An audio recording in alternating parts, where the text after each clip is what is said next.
We're doing a project on gentrification. Braddon was a community and like who belongs in this community because it's such a transient space. A large part of our project is the flats being knocked down and trying to understand how that has changed the space. And this Hague Park revitalisation has happened after the flats have been completely knocked down. A few months ago, they started trying to change Hague Park, including the pruning of the trees. All the lower branches have been pruned off the trees to let in more light. And when the flats were still around, they didn't do that. Yep. So Hague Park was kind of dark and scary and harder to move through. But now that that's gone, they've made this a more inviting public space, so you can actually see all the way down, whereas you used to not be able to at all.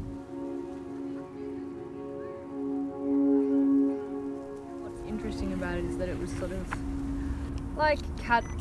catalyzed or planned gentrification, in that it didn't happen because artists and sort of creative types were sort of inhabiting spaces because of cheaper rent, which was then capitalized on by developers. It was that developers saw these vacant places and then advertised them to creative people.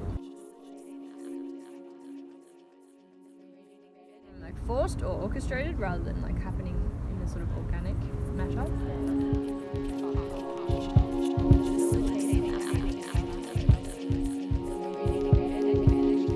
Who actually belongs here now, and if people feel safe here and comfortable here and want to be here.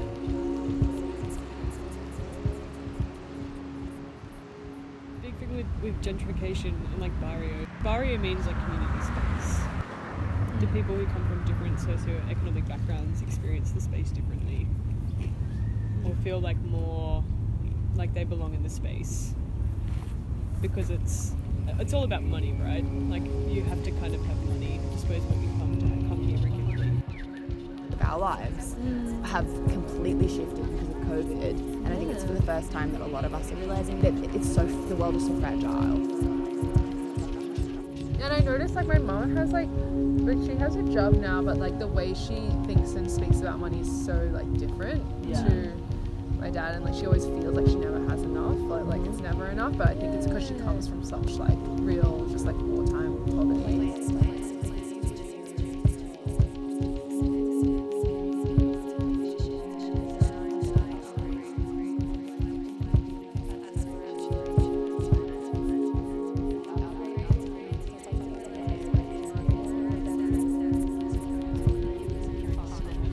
Product and then I think another big theme is the avoidance of responsibility and guilt, because I think goes back to what we were talking about before, why people pretend to be poor, and I get embarrassed about the fact that I have inheritance, and I think the reason why that is because I've got power and I have the responsibility to do something with that. When people pretend not to be poor, they're avoiding the responsibility of their privilege.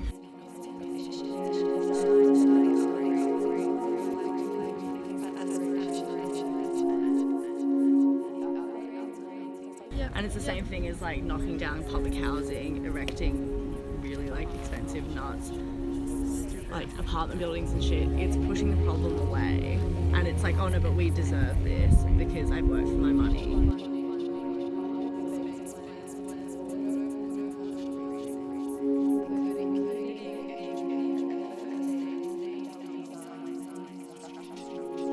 It's the unknown, and I think that's why people don't do it. It's just because you've spent so long working on something and building something for yourself, and to have that all taken away.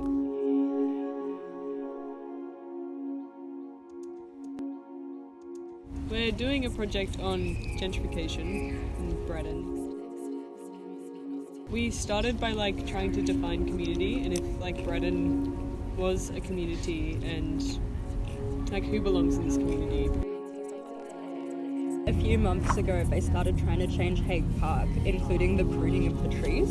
They started... Did they? Yeah, so if you notice, all the lower branches have been pruned off the trees to let in more light. And when the flats were still around, they lights as didn't well. do that. Yeah. So Hague Park was kind of dark and scary and harder to move through, but now that that's gone, they've made this a more inviting public space, so you can actually see all the way down, whereas you used to not be able to at all.